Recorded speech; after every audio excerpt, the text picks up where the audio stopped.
But let's focus now on our next speaker. I'm honored to welcome Dr. Patience Mpofu to the conference today online. She will be talking on how to unleash your superpowers. Don't you just love the clapping button? We love the clapping button. Please encourage our speakers when they have finished, or if you are inspired by something that they're saying. We love the little reaction button at the bottom of the screen. So Dr. Mpofu will be speaking on how to unleash your superpowers to succeed in your career. She is an amazing woman, and I'm just going to tell you a little bit about her. She's a fellow Zimbabwean, born Black South African woman. She has won multiple awards as one of the most influential women in mining in Africa, and was the former vice president of an Australian listed company. She is a global mining sustainability thought leader, and she is an executive leadership coach and woman in STEM advocate for change. Patience started from humble beginnings in Africa, got married at 21, and won a scholarship sponsored by one of the largest mining companies, Anglo American, to study for a PhD in Australia. She was part of a research team that worked to solve water sustainability issues, sponsored by 10 global mining companies. As a single mother in a foreign country, she completed her PhD, winning several awards, and authored over 10 international peer-reviewed journals on sustainability in the mining industry by the age of 32. She really is an inspiration. Patience has now turned her 25-year trailblazing career into empowering and paving the way for other women coming up against the same barriers she's experienced on her way to success. In 2019, she won the CEO Global Most Influential Woman in Mining and Business and Government in South Africa and Southern African Regional Awards. In 2020, she won the CEO Global Continental Award for the mining sector in Africa. We are so delighted and honored to have Patience speak with you today. I hope you will learn lots from her and be inspired by her. She's an amazing woman. She's also very kindly agreed to give away some of copies of her recent book, which we will send to the delegates. And so we ask you to engage with us on the Q&A and discussion buttons on the right-hand side of your screen.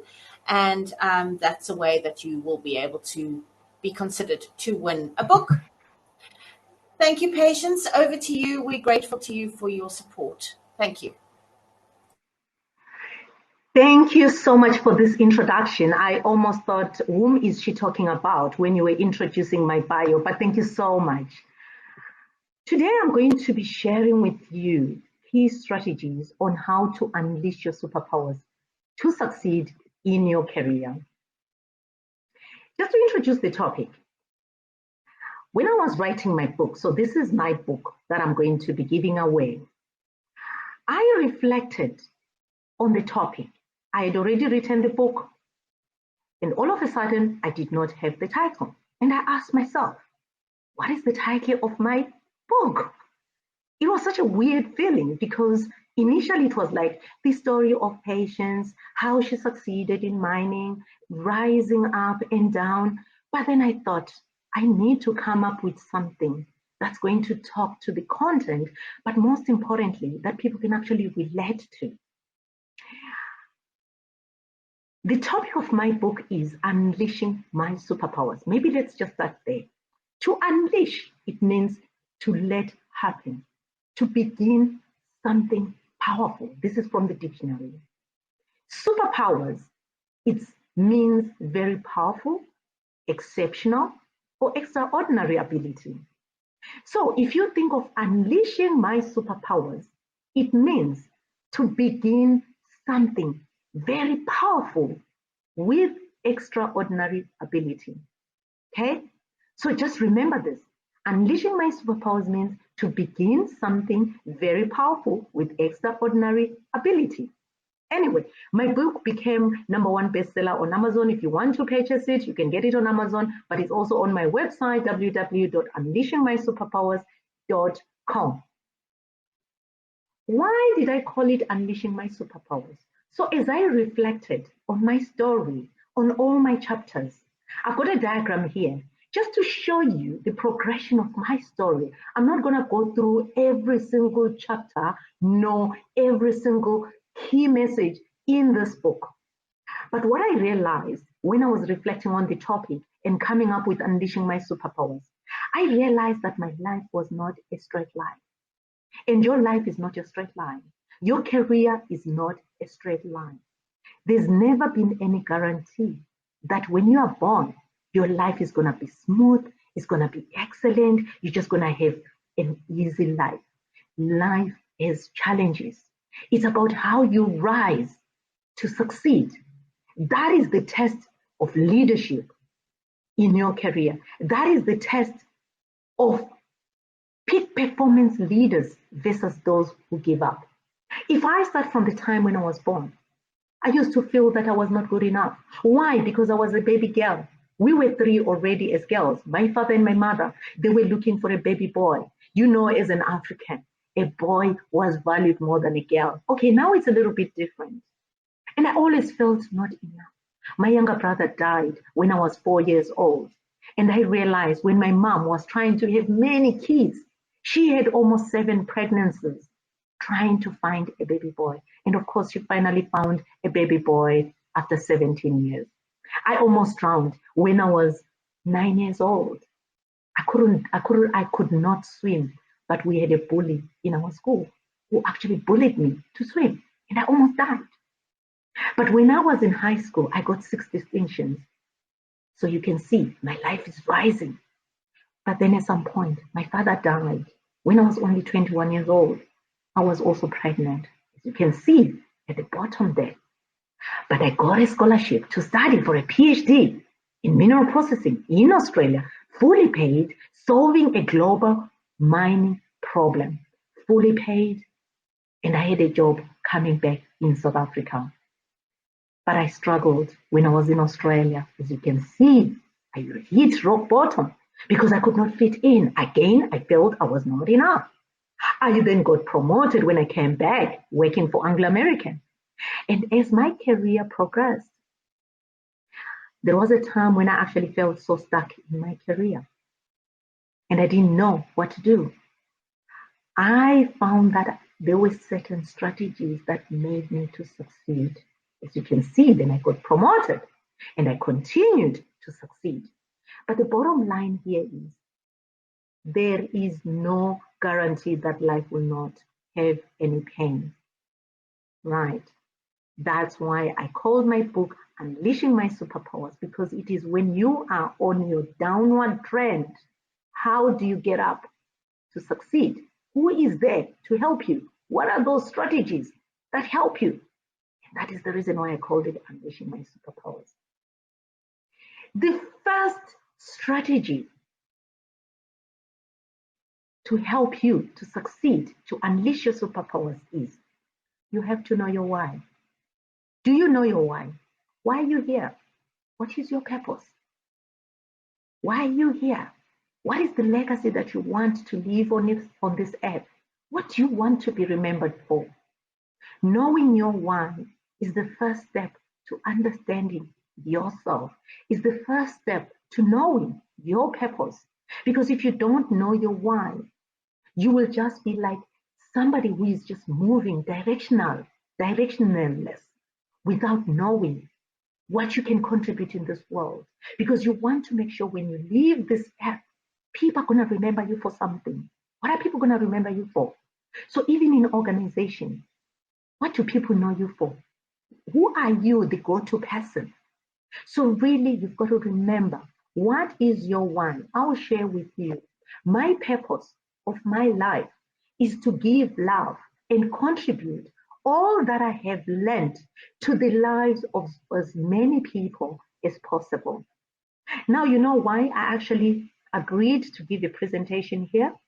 It is because I'm guided by my why. I'm guided by my purpose. When I was asked to present, I looked to say, what am I contributing? I want to share with the young professionals, with the students, on how they can actually succeed, what they should actually do to succeed. So it aligns with my why. And every single thing that you'll do in your life, you'll be able to choose, make choices about what to do, or whom you want to work with, even when you have your business or in your career. Okay, so know your why, number one. Number two, it ties in very well with know your why.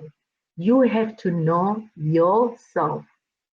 The first thing that a leader has to do is to know themselves. If you don't know yourself, people can tell you who you are. They can tell you what you can and can't do. Who are you? What are your strengths? What are your challenges? Have you done a 360 assessment? How many of you know a 360 assessment? So a 360-degree assessment is where you select probably between 14 to 17 people, your boss, your subordinates, your peers, your family members, your friends, and you ask them, what are your strengths? What are your challenges? What are your weaknesses? What are your gifts? What are your talents? What are your blind spots? So there are specific questions that are asked, particularly in leadership. Us as leadership coaches, we do have those frameworks. Now, when you get to know those, you'll be able to know your challenges. You'll be able to know your superpowers. Have you ever been with somebody and somebody tells you, you know what, you are so good at this, and you're surprised and you're like, really? I didn't know that. I remember when I was coaching one lady, she did a 360, and what came out, she was actually shocked because 90% of people told her something that she didn't know about herself, which was such a really big gift. She was so surprised, and I can tell you right now, she has now taken the next step to unleash her superpowers using the gift that she had, which she didn't even know about herself. So, most importantly, you've got to know yourself. Still on that point, I normally use what I call an Ikigai model. If you want to know more about it and you want this diagram, please do send me an email. An Ikigai model, it was developed by these authors. It's a Japanese concept. So it talks about 4 key things, right? They're circles. You need to map out what is it that you love? What do you love doing? What you love? For example, with me, I love dancing. I love singing. I love making a difference. I love coaching. I love mining. What does the world need? That's the second circle. What does the world need? What exactly does the world need? Like right now, there's hunger. The world needs innovative solutions. The world needs sustainable energy. The world needs leaders, global leaders who can lead us to the next century. What can you be known for, right? What are you good at? What are you good at? So for example, with me, I'm really good at mining. I'm an analytical person. What I love, as I mentioned to you, I love dancing. I love singing, but I'm not very good at singing, even though I love it.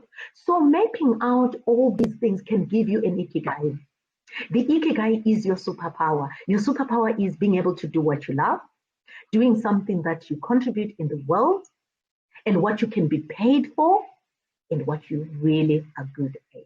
It's very difficult to actually get your Ikigai. But with time, as you get to know yourself, as you know your mission, as you know your purpose, you'll be able to know your superpowers. Super important. Ikigai. Know yourself. Number 3, manage more your energy and not your time. I'm sure you've had. You need to manage your time. There's always time management courses. I'm not undermining time management courses. But what's more important is managing your energy. Really super important. I'll tell you, I had an epiphany moment when I was at Harvard. I was nominated as one of the 36 women across the globe for this International Women Forum Fellows Program. So we had to attend sessions, training courses at Harvard and then INSEAD. It was one of the best programs I've ever done. The epiphany moment was when they said, it was Johnson & Johnson, they said you need to manage your energy. Who is taking your time? Whom are you spending your quality time with? Is it energizing or is it depleting? You need to disconnect from energy sapping activities, or what I call energy vampires. Have you been with somebody who, when they leave you, you feel so energized? You feel like you can actually conquer the world. You can do so much. Have you ever felt like that? People who just energizes you to do more, even bosses who really make you feel like, you know what, you can solve any problem. And you can do it without even getting an increase because you love it. But then there are other people who are going to really sap your energy. Somebody who comes and all they will talk about is negative things. I remember one time there was this lady, and she was really a fantastic person. But she will come in my office early in the morning. She will start talking about how the rand is going down, how South Africa is going down the doldrum, how everything is really terrible, and all the negative things. When she leaves my office, I always used to feel fearful. I always used to feel like, you know what, I don't want to be on this earth because it's energy sapping. You need to manage your energy. And there are ways to do that, which I call peak performance activities. Number one, getting enough sleep. Don't underestimate sleep. 8 hours. Exercising, it gets you to peak performance. Those are energy, peak performance energy activities. Reading, super important. Meditation, walking, giving, gratitude. I remember at Harvard again, they gave us an exercise. There is actually research that has been done. If you reflect on 3 things that you're grateful for every single moment, you become happier. Every single moment in the morning, you think about 3 things you're grateful for. I'm grateful for food. I'm grateful for good family. I'm grateful for a job. You become happier and more successful. Try it out. Relaxation, setting boundaries. Do you ever say no to certain things, or you're somebody who just gets dumped all the work? Everybody comes with things and you just accept everything. And you wonder when you're not promoted because you don't have boundaries. Super important. So do things that energize you. Be an energy manager. Manage your energy. Number 4, have a growth set mindset. I spoke about the 360-degree assessment. I remember the first time I had the 360-degree assessment. I was actually so upset. I thought, why would people tell me how horrible I am? Okay, I had really great, feedback, but there were other areas where I thought, really, is this true? And you know what? 90% of the people, they said exactly the same thing. And I thought, wow, I really had a blind spot, because a 360 degree will tell you some of the blind spots that you have, and you'll be so shocked. But it also tells you your superpowers, as I mentioned before, but particularly your challenges. This is where you are really challenged. You need to now look at the mirror and say, is this me? This is what is actually probably an obstacle to me being promoted, to me being successful. Development areas. What do you do with those challenges that people presented to you? That this is how your behaviors, these are your behaviors that make you not to connect with people, that make you not to get promoted. What do you do with those development areas? This is where you need to be a leader and step up and say, I am going to change. I need to change. And this is where sometimes coaches come in to help you with those development areas. If you're somebody who doesn't know how to work with people, somebody who doesn't know how to present, somebody who doesn't have good communication skills, somebody who is not diplomatic or doesn't have high emotional intelligence. So where there is pain, there is growth. And this is where you look at yourself and you say, I want to grow. You challenge your belief system. It's not, this is who I am. It's about, I want to grow. And when you grow, you become better and better. And that's what will make you to succeed. You reframe some of the challenges that you face to opportunities of growth. Because I remember one time when I was really, really challenged in my organization, it was the biggest area of growth. That's where I had the biggest impact. That's where I had the biggest promotions. So look at it when you face challenges, even in organizations. Look at it as a gift. Always ask yourself, what is the learning? What is the learning in this? Don't say, oh, why is this happening to me? Why are people doing this to me? Why am I the victim? So you move from being a victim to victorious, and you say, what is the learning? That's what a leader says. What is the learning for me? What do I need to unlearn? What do I need to relearn? That's a growth mindset. Number 5, have a career strategy. You see, most people, they just walk around and hoping somehow that life will just give them on a silver platter. It's just going to be promotion after promotion. Trust me, every single person has their life and they're looking after themselves. You have to look after yourself. You have to manage your career like a business. You need to have a career business plan. Treat it like a business. You need to have priorities. You need to use even some of the frameworks, competitive analysis. This is my career. This is the degree that I have. But so and so has this degree. What is it that makes him to always succeed more than me? Competitive analysis. Use those strategic framework. If you don't have strategic framework, look for a coach who's going to help you, right? You need to understand the environment that you're operating. I mean, like now, the careers are changing so fast, so fast. Climate change, who would have known that there will be ESG analysts? ESG did not even exist 10 years ago. It was there, but now there is the new word called ESG analyst, right? Sustainability, right? These are the new words that are coming up. AI, all those words. Do you have a career strategy? Do you know where you're going? What are your goals to drive your career growth? Ask yourself, if you've never been promoted, why am I stuck? Why am I not being promoted? What exactly is going on here? You need to create a strategic challenge for yourself and be honest with yourself. And sometimes this is where you need somebody to help you to see things as they are. Number 6, build relationships. I will emphasize this. Super, super important. We don't live in a vacuum. We live with people. And whether we like it or not, there will be perceptions about us, and we need to manage that. Leadership, it's about managing yourself, but managing others. You may say, oh, I don't have people reporting to me. Oh, yes, you do. You have your bosses, you have your stakeholders, you have people that you work with, your suppliers. Even if you're a graduate, you have your peers, you have your mother, you have your friends. How do you build your relationships? Who is your cheerleader? Who stands with you in the deep? Who is your coach? Who is your sponsor? Who is your champion? I'll share with you a story. And this is a very real story, which I'll share a video with you.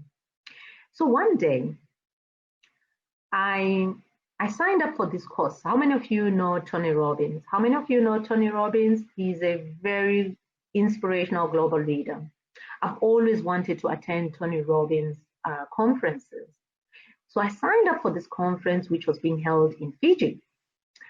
It was a life and wealth mastery. So first day when we arrived, so we're going to be there for 5 days. The first day, early in the morning, we were taken to this open field. We were divided into 2 groups. So we are about 60. So there were 30 of us in group A and the other 30 in another group. So in my group, they coached us on what was required of us.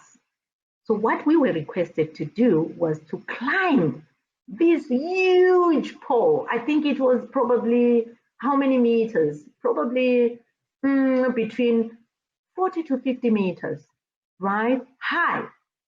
But what made it challenging was it was the size of a plate where we had to climb this pole. It was one of the most challenging things. I mean, I have done bungee jumping in my life, but I've never done this most challenging task. It was very, very difficult. You were, of course, harnessed. So what you had to do was you had to climb this pole, very small diameter, the size of a plate. You had to climb it and get to the top. And once you are at the top, you needed to lift yourself and stand and put your arms like this. Then you then jump and catch a trapeze, and you will then be brought down. I was the last person to actually do this task. Everybody else seemed to be doing it so well. It was like very easy, but I was so nervous, extremely nervous. As the last person, I got on and I started climbing. And of course, they'll be cheering you up. So people were cheering me up, and you actually tell people what you want them to cheer you for. That was the time when I started my company, Peak Performance with Patience. So people were cheering me, Peak Performance with Patience, Peak Performance with Patience. They were shouting, and I was excited, and I was climbing so high. I was climbing. I was like, oh, this is very easy. And I climbed, and I got to the top. When I was at the top, little did I realize that's where the challenge was. I could not get up and stand. First of all, the pole was the size of a plate, very tiny. And for some reason, I just could not lift my legs to stand on the top. And that was the challenge. I just couldn't even do it. I was stuck for almost 15 to 20 minutes. Initially, people were shouting, peak performance with patience, peak. They got tired. It was like peak performance with patience, peak performance with patience. You know what? Let's leave there. People were tired. The other group finished. They came to join and they were looking at me. I was there. I was stuck. I became fearful. I was like, oh my God, why was I doing this? Why did I do this? African woman joining all these people, Europeans. I was the only African woman there climbing this pole. What was I doing? Really? I was now fearful. I was so scared. Those limiting beliefs started coming. You're not good enough. You should never have done this. But anyway, there were two people that continued to cheer me. One was Haley. I built a relationship with her. When we got there, we just quickly clicked. We became buddies. She's from Australia, and we just started chatting. And when we were there, we said, we must actually coach each other. We must really, champion each other.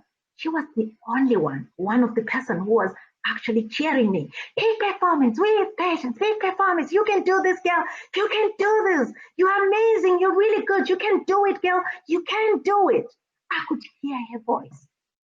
The second person was the Coach Dan. Dan kept on saying, Patience, listen to me. Patience, listen to me. All you need to do is grab the rope right in front of you. For some reason, because I was fearful, I was full of fear, I did not realize there was a pole, a rope that I could actually pull, and it could help me to then stand. So when I became calmer, and now I listened to them, I was able to do what I was told.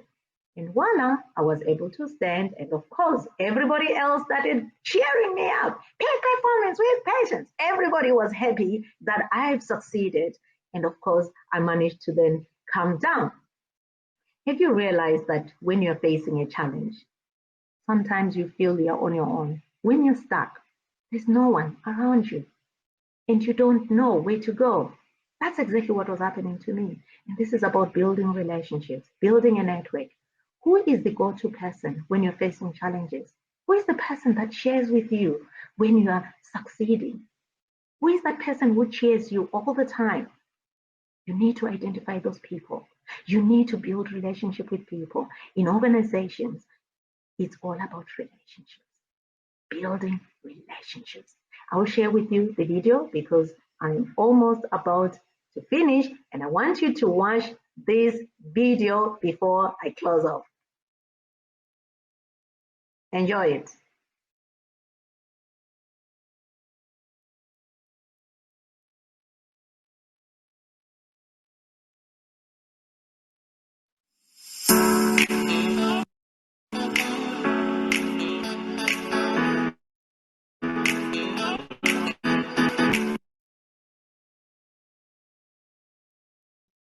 this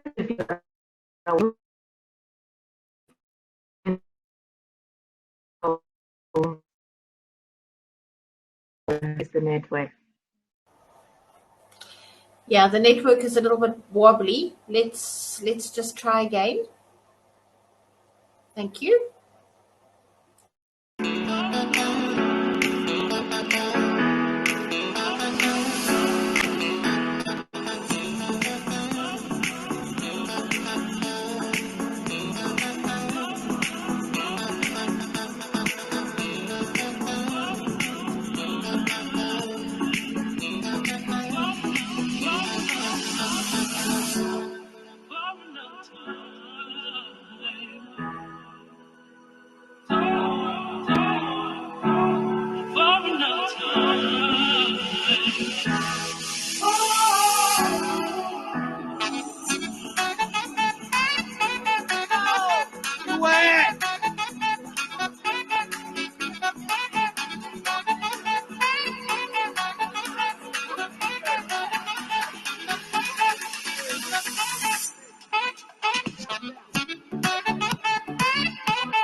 Okay, so that's a summary of 6 ways to unleash your superpowers to succeed in your career. And you can join my Unleashing My Superpowers Academy. You can sign up for a book or get the book on Amazon, and you can follow me on Instagram. These are my social media handles. And thank you so much. And I hope you got something out of this. Thank you. Wow, wow, wow, Patience. That was amazing.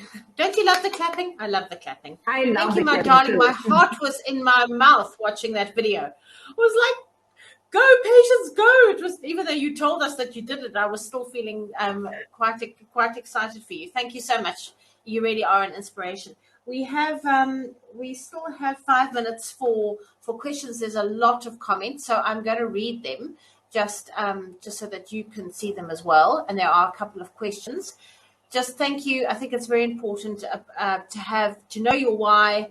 Think about your legacy. I always think about my legacy, even at 56. I think it's very important. And disconnect from energy sapping activities and people. That's really what I took out from it. And find your cheerleaders, find your mentors. And SAPEX does offer that. We'll talk about that a little bit later. But let me just see here. Lyndon Kule, I think that's how you pronounce your name. I'm sorry if I pronounced it incorrectly. Very powerful model and recipe of life. How long does it take to move from a hobby to a job to a career to a vacation stake in our lives? And is it a structured step-by-step approach, or some of us can move from career to vacation mode, skipping the other milestones? It's a comprehensive reflection of knowing our why and oneself. Great question. What do you think about that, Patience? Oh, so the thing is, it's so important to map it out. It's not a step-by-step way you do that, but with age, sometimes as you grow in life, even in your career, you start identifying certain interests that you have. So it's not static. The things that I had interest 5 years ago, 10 years ago, they're slightly different, but there's certain things that I know. And that's why knowing your strength is so important, because some of it sits within you. So it's so important to know yourself. But as you grow, you start identifying, you start knowing yourself even better. So that's why it's always important continuously to get feedback about your superpowers and all that. It's really important. Going back to that, there is one, I think it's JP Morgan or Morgan Stanley CEO. On weekends, he's a DJ and you see him playing the discs, but he's a Wow. CEO or managing director. Yes. So it's so important because also you become a balanced person. When you come back, you've got more energy because you're doing things that you also love. So Absolutely. one of the things that I can mention is that sometimes you find that you can have 2-3 careers, and we're realizing that now it's so important.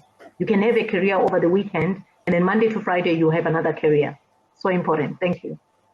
Great answer. 2 comments from Sanele. These are the types of sessions we need for society at large. Absolutely, Sanele. I agree with that 100%. I think that Patience should be addressing Parliament myself. Akbar says, growth mindset, very powerful points. Dominique, challenge. Opportunity to learn and grow. We must be thankful for our challenges. I agree with that. That really does make you a better person. I think you'd agree with that, Patience. Akbar also says people of our society are not familiar of all such type of positive superpower points. They must need to familiarize all this powerful energy. You're also getting some compliments there, and then a question. How long does it take to build a career strategy, and how often should we review it since the world is changing at a rapid pace as we wait for that iPhone 14? That's a very important question. You know what? Even company strategies. So, like I said, treat it like a business strategy. I can tell you most companies right now, business strategies, it's more like a business plan more than a strategy. But it's a strategy which guides you your purpose, your mission. What are you for, right? You need to know your mission. However, you need to be agile. You need to be agile and flexible. Because if you get stuck in, this is what I do. Most companies, they're like, this is what we do. Kodak could have been in business right now. Kodak, where they used to print, they could have done things differently because Apple came in and it's like you can take a photo with a phone. So you need to always adapt, be agile. So reviewing your business plan, that's important. Have your strategy, but when you do a strategy, you can also do a strategy review. Normally with companies, some of them, they do every year, they do a strategy offsite to say, is our strategy still the same? Who will you imagine competition? You need to review all the time. And is it still relevant? And as we know, the world can change so quickly and so dramatically. Absolutely. And you have to be able to adapt. Yeah. Okay, we've only got time for 2 more questions, and I think 2 of them are similar. How can I deal with toxic people at the workplace and people who bully? That also, I think, ties in a little bit with Darian's question, which is how does one deal with conflict in the workplace as well? Okay, so let's start with the toxic, because toxic is a bit different from conflict. Because conflict, you will always have conflict with people, because if people agree with you, somebody is lying somehow. No one is always going to agree with you all the time. It's about how you disagree respectfully. That's where a culture of an organization is super important. Toxic workplaces, to be honest, this is another topic. And that's why even in my book, I do have one full chapter which talks about toxic workplaces, bullies, narcissists. They really drain you. Those are exactly the energy vampires that we're talking about. Organizations need to identify because they do need help. And some of them are leaders. They are big leaders. And they'll bully you and you feel you don't mean anything. It's some of the words that they use. They undermine you, they belittle you. It's super important for organizations to review their culture and give help to leaders who are actually bullying. It's a very big thing. And I think you have raised something which is so important and it's close to my heart, because yes, we are always bullied in our workplaces, especially us even as females. So yeah, we can talk we can talk about that. We can also, yes, yeah. I will also, I'll also, you can all connect with Patience on LinkedIn. She's very happy to chat, and also at our networking break at 10:50, perhaps Patience, if you've got some time, we can jump onto a table, because I think Patience, you should also stay and listen to Chantal next. She's very similar to you and very inspiring woman. Maybe you can chat to her on the tables, because I think we need to drop off now. I'm sorry. We've got lots of lovely comments and questions here, and I'll see if I can try and just connect with you directly. Thanks very much to you. It's been very inspiring. I feel like I want to give you a hug. So this is a virtual hug. Thank you, everybody. Thank you so much, Kay. Thanks, everybody, for connecting and asking all these great questions. Keep them coming for the rest of the day, and let's chat on the tables at 10 to 11. And now we'll have a few minutes break. Thank you so much. We'll have a few minutes break, and then we'll see you later. Bye. Okay, bye.